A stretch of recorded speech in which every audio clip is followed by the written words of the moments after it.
ವಾರದ 7 ದಿನ ಕೂಡ ಇದೇ ಸ್ನ್ಯಾಕ್ಸ್ ಮಾಡ್ಕೊಳ್ಳೋದಕ್ಕೆ ಹೇಳ್ತಾರೆ ಮನೆಯಲ್ಲಿ. ಅದಂತೂ ಗ್ಯಾರಂಟಿ.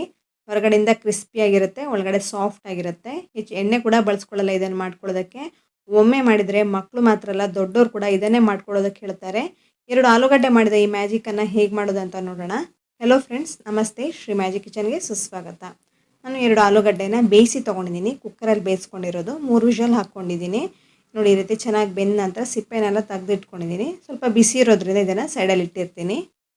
ಈಗ ನಾನೊಂದು ಮಿಕ್ಸಿಂಗ್ ಬೌಲ್ಗೆ 1 ಕಪ್ ಆಗೋಷ್ಟು ಗೋಧಿ ಹಿಟ್ಟು, ಒಂದು ಅರ್ಧ ಟೇಬಲ್ ಸ್ಪೂನ್ ಆಗೋಷ್ಟು ಸೋಂಪು ಕಾಳನ್ನು ಹಾಕ್ಕೊಂಡಿದ್ದೀನಿ. ಇದಕ್ಕೆ ನಾನೊಂದು 2 ಟೇಬಲ್ ಸ್ಪೂನ್ ಆಗೋಷ್ಟು ಎಣ್ಣೆಯನ್ನು ಹಾಕ್ಕೊಳ್ತಾ ಇದ್ದೀನಿ. ಎಣ್ಣೆ ಆಪ್ಷನಲ್ಲು, ಎಣ್ಣೆ ಬೇಕಾದರೂ ಹಾಕ್ಕೊಳ್ಬೋದು ಅಥವಾ ತುಪ್ಪ ಕೂಡ ಹಾಕ್ಕೊಳ್ಬೋದು. ನೀವು ಬೇಕಾದರೆ ಹಾಕ್ಕೊಳ್ಳಿ, ಇಲ್ಲಾಂದರೆ ಸ್ಕಿಪ್ ಕೂಡ ಇದನ್ನು ಮಾಡ್ಕೊಳ್ಬೋದು. ಈ ರೀತಿ ಆಯಿಲ್ ಸ್ಪ್ರೇಯರನ್ನು ಬಳಸ್ಕೊಂಡು ಎಣ್ಣೆಯನ್ನು ಒಂದು 2 ಟೇಬಲ್ ಸ್ಪೂನ್ ಆಗೋಷ್ಟು ಹಾಕ್ಕೊಂಡಿದ್ದೀನಿ. ಈಗ ಇದಕ್ಕೆ ನಾನೊಂದು ಚಿಟಿಕೆ ಆಗೋಷ್ಟು ಅರಿಶಿಣವನ್ನು ಕೂಡ ಹಾಕ್ಕೊಳ್ತಾ ಇದ್ದೀನಿ. 1 ಟೇಬಲ್ ಸ್ಪೂನ್ ಆಗೋಷ್ಟು ಕಸೂರಿ ಮೇಥಿಯನ್ನು ಈ ರೀತಿ ಕೈಯಲ್ಲಿ ನೋಡಿ ಈ ರೀತಿ ಪ್ರೆಸ್ ಮಾಡಿಬಿಟ್ಟು ಕ್ರಷ್ ಮಾಡ್ಕೊಂಡು ಹಾಕ್ಕೊಂಡಿದ್ದೀನಿ. ಹಾಗೆ ಸ್ವಲ್ಪ ಕೊತ್ತಂಬರಿ ಸೊಪ್ಪನ್ನು ಕೂಡ ಚಿಕ್ಕದಾಗಿ ಕಟ್ ಮಾಡ್ಕೊಂಡು ಇದಕ್ಕೆ ಹಾಕ್ಕೊಂಡಿದ್ದೀನಿ. ಹಾಗೆ 1 ಟೇಬಲ್ ಸ್ಪೂನ್ ಆಗೋಷ್ಟು ಖಾರದ ಪುಡಿ, ರುಚಿಗೆ ತಕ್ಕಷ್ಟು ಉಪ್ಪು. ಖಾರ ನೀವು ಹೆಚ್ಚು ಕಡಿಮೆ ಹಾಕ್ಕೊಳ್ಬೋದು. ಈ ಡ್ರೈ ಇಂಗ್ರೀಡಿಯೆಂಟ್ಸ್ಗಳನ್ನೆಲ್ಲ ಕೈಯಲ್ಲೇ ಒಂದ್ಸಲ ಚೆನ್ನಾಗಿ ಮಿಕ್ಸ್ ಮಾಡ್ಕೊಳ್ಬೇಕಾಗತ್ತೆ. ನೋಡಿ, ಈ ರೀತಿ ಚೆನ್ನಾಗಿ ಮಿಕ್ಸ್ ಮಾಡ್ಕೊಳ್ಳಿ. ನಂತರ ಇದಕ್ಕೆ ನೀರನ್ನು ಸೇರಿಸ್ಕೊಳ್ತಾ ಹದವಾಗಿ ಕಲಿಸ್ಕೊಳ್ಬೇಕಾಗತ್ತೆ. ನೀವು ಚಪಾತಿ ಹಿಟ್ಟನ್ನೆಲ್ಲ ಯಾವ ರೀತಿ ಕಲಿಸ್ಕೊಳ್ತೀರಾ ಅದೇ ರೀತಿ ಚೆನ್ನಾಗಿ ಇದನ್ನು ನಾದ್ಕೊಳ್ತಾ ಕಲಿಸ್ಕೊಳ್ಬೇಕಾಗತ್ತೆ. ತುಂಬ ಸಾಫ್ಟಾಗಿ ಮಾಡ್ಕೊಳ್ಳೋದಕ್ಕೆ ಹೋಗಬೇಡಿ, ಜಾಸ್ತಿ ನೀರನ್ನು ಹಾಕ್ಕೊಳ್ಳೋದಕ್ಕೆ ಹೋಗಬೇಡಿ. ಹದವಾಗಿ ಇದನ್ನು ಕಲಿಸ್ಕೊಳ್ತಾ ಇರಬೇಕು. ಚೆನ್ನಾಗಿ ನಾದ್ಕೊಂಡಷ್ಟು ತುಂಬ ಚೆನ್ನಾಗಿ ಬರುತ್ತೆ. ನೋಡಿ, ಇದೀಗ ಚೆನ್ನಾಗಿ ನಾದ್ಕೊಳ್ತಾ ಇದ್ದೀನಿ. ಬೇಕಾದರೆ ಸ್ವಲ್ಪ ಎಣ್ಣೆಯನ್ನು ಕೂಡ ಹಾಕ್ಕೊಳ್ಬೋದು. ನೋಡಿ, ಈ ರೀತಿ ಚೆನ್ನಾಗಿ ನಾದ್ಕೊಂಡು ಸಾಫ್ಟಾಗಿರೋಂಥ ಒಂದು ಮಿಶ್ರಣವನ್ನು ರೆಡಿ ಮಾಡ್ಕೊಂಡು ಸೈಡಲ್ಲಿ ಇಟ್ಟಿರ್ತೀನಿ. ಈಗ ಇದನ್ನು ಮುಚ್ಚಿಡ್ತಾ ಇದ್ದೀನಿ. ಆಲೂಗಡ್ಡೆನ ಚೆನ್ನಾಗಿ ಬೇಯಿಸ್ಕೊಂಡು ಇಟ್ಕೊಂಡಿದ್ದೀನಲ್ಲ, ಸಿಪ್ಪೆ ತೆಗೆದು ಅದನ್ನು ಈ ರೀತಿ ಸ್ಮ್ಯಾಶರನ್ನು ಉಪಯೋಗಿಸ್ಕೊಂಡು ಚೆನ್ನಾಗಿ ಸ್ಮ್ಯಾಶ್ ಮಾಡ್ಕೊಳ್ಬೇಕಾಗತ್ತೆ. ಕೈಯಲ್ಲಿ ಬೇಕಾದರೂ ಚೆನ್ನಾಗಿ ಸ್ಮ್ಯಾಶ್ ಮಾಡ್ಕೊಳ್ಬೋದು. ನೋಡಿ, ಈಗ ನಾನು ಚೆನ್ನಾಗಿ ಸ್ಮ್ಯಾಶ್ ಮಾಡ್ಕೊಂಡಿದ್ದಾಗಿದೆ. ಇದಕ್ಕೆ ಒಂದು ಮೀಡಿಯಮ್ ಗಾತ್ರದ ಈರುಳ್ಳಿಯನ್ನು ಚಿಕ್ಕದಾಗಿ ಕಟ್ ಮಾಡ್ಕೊಂಡು ಸೇರಿಸ್ಕೊಂಡಿದ್ದೀನಿ. ಹಾಗೆ ಸ್ವಲ್ಪ ಕೊತ್ತಂಬರಿ ಸೊಪ್ಪನ್ನು ಕೂಡ ಚಿಕ್ಕದಾಗಿ ಕಟ್ ಮಾಡ್ಕೊಂಡು ಹಾಕ್ಕೊಂಡಿದ್ದೀನಿ. ಇದಕ್ಕೀಗ ನಾನು ಸುಮಾರು ಅರ್ಧ ಟೇಬಲ್ ಸ್ಪೂನ್ ಆಗೋಷ್ಟು ಖಾರದ ಪುಡಿಯನ್ನು ಹಾಕ್ಕೊಂಡಿದ್ದೀನಿ. ಖಾರ ಹೆಚ್ಚು ಕಡಿಮೆ ಹಾಕ್ಕೊಳ್ಬೋದು, ಜಾಸ್ತಿ ಕೂಡ ಹಾಕ್ಕೊಳ್ಬೋದು. ಹಾಗೆ ಒಂದು ಅರ್ಧ ಟೇಬಲ್ ಸ್ಪೂನ್ ಆಗೋಷ್ಟು ಉಪ್ಪನ್ನು ಕೂಡ ಸೇರಿಸ್ಕೊಂಡಿದ್ದೀನಿ. ಹಾಗೆ 1/4 ಟೇಬಲ್ ಸ್ಪೂನ್ ಆಗೋಷ್ಟು ಚಾಟ್ ಮಸಾಲ, ಇಲ್ಲಾಂದರೆ ನಿಂಬೆಹಣ್ಣಿನ ರಸವನ್ನು ಕೂಡ ಹಾಕ್ಕೊಳ್ಬೋದು. ಒಂದು ಅರ್ಧ ಟೇಬಲ್ ಸ್ಪೂನ್ ಆಗೋಷ್ಟು ಗರಂ ಮಸಾಲ ಪೌಡ್ರನ್ನ ಕೂಡ ಹಾಕ್ಕೊಳ್ಬೋದು.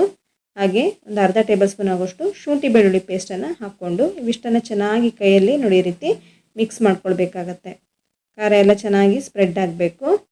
ಖಾರ ಇನ್ನೂ ಕಮ್ಮಿ ಅನಿಸಿದ್ರೆ ಹಾಕ್ಕೊಳ್ಬೋದು ನೀವು, ಇಲ್ಲಾಂದರೆ ಚಿಕ್ಕದಾಗಿ ಹಸಿಮೆಣಸನ್ನು ಕೂಡ ಚಿಕ್ಕದಾಗಿ ಕಟ್ ಮಾಡ್ಕೊಂಡು ಕೂಡ ಇದಕ್ಕೆ ಸೇರಿಸ್ಕೊಳ್ಬೋದು. ಇದೀಗ ಚೆನ್ನಾಗಿ ಮಿಕ್ಸ್ ಮಾಡ್ಕೊಂಡಿದ್ದಾಗಿದೆ. ಈ ಮಿಶ್ರಣವನ್ನು ಸೈಡಲ್ಲಿ ಇಟ್ಟಿರ್ತೀನಿ.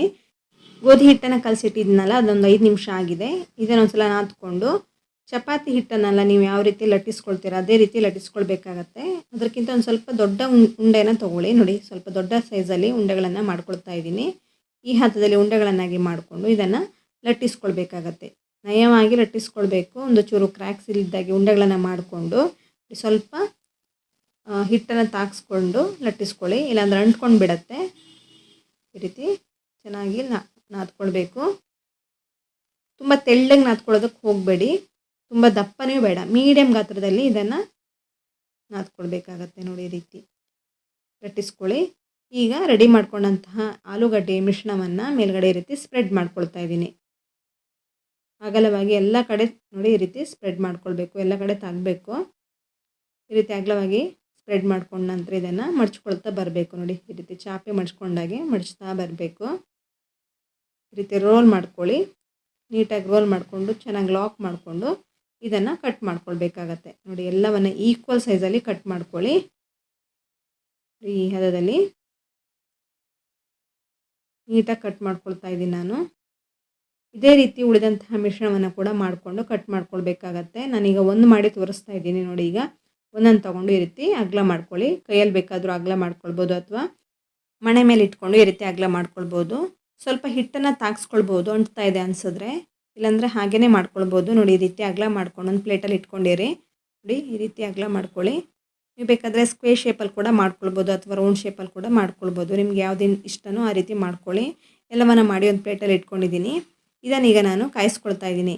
ಡೀಪ್ ಫ್ರೈ ಏನು ಮಾಡ್ಕೊಳ್ತಾ ಇಲ್ಲ, ನಾನು ತವಾ ಫ್ರೈ ಮಾಡ್ಕೊಳ್ತಾ ಇರೋದು. ಶಾಲೋ ಫ್ರೈ ಅಂತೀವಲ್ಲ, ಅದನ್ನು ಮಾಡ್ಕೊಳ್ತಾ ಇರೋದು. ಸ್ವಲ್ಪ ಎಣ್ಣೆಯನ್ನು ಈ ರೀತಿ ಒಂದು ಪ್ಯಾನ್ಗೆ ಹಾಕ್ಕೊಂಡು ಇದನ್ನು ಒಂದೊಂದಾಗಿ ಇಟ್ಕೊಳ್ತಾ ಇದ್ದೀನಿ. ಒಂದು ಸಲ ಎಷ್ಟಾಗುತ್ತೋ ಅಷ್ಟು ಇಟ್ಕೊಂಡು ಚೆನ್ನಾಗಿ ಕಾಯಿಸ್ಕೊಳ್ಬೇಕಾಗತ್ತೆ.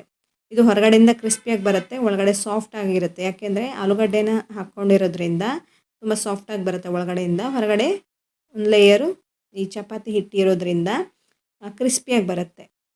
ಇದನ್ನು ಉಲ್ಟಾ ಪಲ್ಟಾ ಹಾಕ್ಕೊಳ್ತಾ 2 ಕಡೆ ಚೆನ್ನಾಗಿ ಬೇಯಿಸ್ಕೊಳ್ಬೇಕು. ಲೈಟಾಗಿ ಗೋಲ್ಡನ್ ಕಲರ್ ಬರೋ ತನಕ ಚೇಂಜ್ ಮಾಡ್ಕೊಳ್ತಾ ಬನ್ನಿ, ಉಲ್ಟಾ ಪಲ್ಟಾ ಹಾಕ್ಕೊಳ್ತಾ. ಚಪಾತಿ ಹಿಟ್ಟು ಉಳಿದಾಗ ಕೂಡ ಇದನ್ನು ಮಾಡ್ಕೊಳ್ಬೋದು. ಆಲೂಗಡ್ಡೆ ಸ್ಟಫಿಂಗನ್ನು ರೆಡಿ ಮಾಡಿಕೊಂಡು ಈ ರೀತಿ ಚಪಾತಿ ಹಿಟ್ಟು ಉಳಿದಾಗ ಕೂಡ ರೆಡಿ ಮಾಡ್ಕೊಳ್ಳಿ, ತುಂಬ ಚೆನ್ನಾಗಿರುತ್ತೆ ತಿನ್ನೋದಕ್ಕಂತೂ. ಇದನ್ನು ನೀವು ಮಕ್ಕಳಿಗೆ ಈವ್ನಿಂಗ್ ಸ್ನ್ಯಾಕ್ಸ್ ಥರ ಮಾಡ್ಕೊಳ್ಬೋದು, ಅಥವಾ ಬೆಳಗಿನ ಬ್ರೇಕ್ಫಾಸ್ಟ್ಗೂ ಇದನ್ನು ರೆಡಿ ಮಾಡ್ಕೊಡ್ಬೋದು, ಅಥವಾ ಲಂಚ್ ಬಾಕ್ಸ್ಗೂ ಇದನ್ನು ಮಾಡ್ಕೊಡ್ಬೋದು. ತುಂಬಾ ಚೆನ್ನಾಗಿರುತ್ತೆ, ಮಕ್ಕಳಂತೂ ತುಂಬಾ ಇಷ್ಟಪಟ್ಟು ತಿಂತಾರೆ. ಚಪಾತಿಯಲ್ಲಿ ಇಷ್ಟಪಡದೇ ಇದ್ದವ್ರು ಕೂಡ ಈ ರೀತಿ ಮಾಡಿಕೊಟ್ರೆ ತುಂಬ ಇಷ್ಟಪಟ್ಟು ತಿಂತಾರೆ. ಈಗ 2 ಕಡೆ ಉಲ್ಟಾ ಪಲ್ಟಾ ಹಾಕ್ಕೊಳ್ತಾ ಲೈಟಾಗಿ ಗೋಲ್ಡನ್ ಕಲರ್ ಬರ್ತಾ ಇದೆ. 2 ಕಡೆ ಚೆನ್ನಾಗಿ ಕಾಯಿಸ್ಕೊಳ್ತಾ ಇದ್ದೀನಿ. ಒಂದು ತಿಂತಾ ಇದ್ದ ಹಾಗೆ ಇನ್ನೊಂದು ತಿನ್ನಬೇಕಂತ ಅನಿಸುತ್ತೆ, ಅಷ್ಟು ಚೆನ್ನಾಗಿರುತ್ತೆ. ಒಂದು ಸಲ ಮಾಡಿಕೊಟ್ರೆ ಯಾವಾಗಲೂ ಇದನ್ನೇ ಮಾಡ್ಕೊಡೋದಕ್ಕೆ ಹೇಳ್ತಾರೆ ಮನೆಯಲ್ಲಿ. ತುಂಬಾ ರುಚಿಯಾಗಿರುವಂಥ ಒಂದು ಅದ್ಭುತವಾದ ಸ್ನ್ಯಾಕ್ಸ್ ಅಂತಲೇ ಹೇಳ್ಬೋದು. ಇದನ್ನೊಂದು ಸಲ ಟ್ರೈ ಮಾಡಿ ನೋಡಿ ಮನೆಯಲ್ಲಿ. ಹೇಗೆ ಬಂತು ಅಂತ ನನಗೆ ಕಮೆಂಟ್ ಸೆಕ್ಷನಲ್ಲಿ ತಪ್ಪದೇ ಕಮೆಂಟ್ ಮಾಡಿ. ಈ ರೆಸಿಪಿ ತುಂಬಾ ರುಚಿಯಾಗಿರುತ್ತೆ, ಹೊರಗಡೆಯಿಂದ ಕ್ರಿಸ್ಪಿಯಾಗಿ ಬರುತ್ತೆ, ಹಾಗೆ ಒಳಗಡೆ ಸಾಫ್ಟಾಗಿರುತ್ತೆ. ಮಕ್ಕಳಂತೂ ತುಂಬಾ ಇಷ್ಟಪಡ್ತಾರೆ. ಯಾವಾಗಲೂ ಲಂಚ್ ಬಾಕ್ಸ್ಗೆ ಅಥವಾ ಮನೇಲಿ ಸ್ನ್ಯಾಕ್ಸನ್ನು ಇದನ್ನೇ ಮಾಡ್ಕೊಡೋದಕ್ಕೆ ಹೇಳ್ತಾರೆ. ಮಕ್ಕಳಿಗಂತಲ್ಲ, ದೊಡ್ಡವ್ರಿಗೂ ತುಂಬಾ ಇಷ್ಟ ಆಗುತ್ತೆ ಈ ರುಚಿಯಾದಂಥ ಒಂದು ಸ್ನ್ಯಾಕ್ಸ್ ರೆಸಿಪಿ. ಇದನ್ನು ಕಟ್ ಮಾಡಿ ತೋರಿಸ್ತಾ ಇದ್ದೀನಿ ನೋಡಿ, ಎಷ್ಟು ಚೆನ್ನಾಗಿ ಬಂದಿದೆ ಅಂತ ನೀವೇ ನೋಡ್ಬೋದು. ನೋಡಿ, ಎಷ್ಟು ಒಳಗಡೆ ಸಾಫ್ಟಾಗಿದೆ, ಹೊರಗಡೆ ಒಂದು ಲೇಯರ್ ಕ್ರಿಸ್ಪಿಯಾಗಿ ಬರುತ್ತೆ. ನೀವು ಈ ವಿಡಿಯೋವನ್ನು ಫೇಸ್ಬುಕ್ಕಿಂದ ನೋಡ್ತಾ ಇದ್ದರೆ ತಪ್ಪದೆ ಫಾಲೋ ಮಾಡ್ಕೊಳ್ಳಿ, ಯೂಟ್ಯೂಬಿಂದ ನೋಡ್ತಾ ಇದ್ದರೆ ಸಬ್ಸ್ಕ್ರೈಬ್ ಮಾಡ್ಕೊಳ್ಳಿ. ನಿಮ್ಮ ಫ್ರೆಂಡ್ಸ್ ಹಾಗೂ ಫ್ಯಾಮಿಲಿ ಮೆಂಬರ್ಸೊಂದಿಗೆ ರೆಸಿಪಿಯನ್ನು ಶೇರ್ ಮಾಡೋದಕ್ಕಂತೂ ಮರಿಲೇಬೇಡಿ. ಲೈಕ್ ಮಾಡಿ, ಕಮೆಂಟ್ ಮಾಡಿ. ಇನ್ನಷ್ಟು ಹೊಸ ರೀತಿಯ ಅದ್ಭುತವಾದ ರೆಸಿಪಿಗಳೊಂದಿಗೆ ಸಿಗೋಣ. ಧನ್ಯವಾದಗಳು.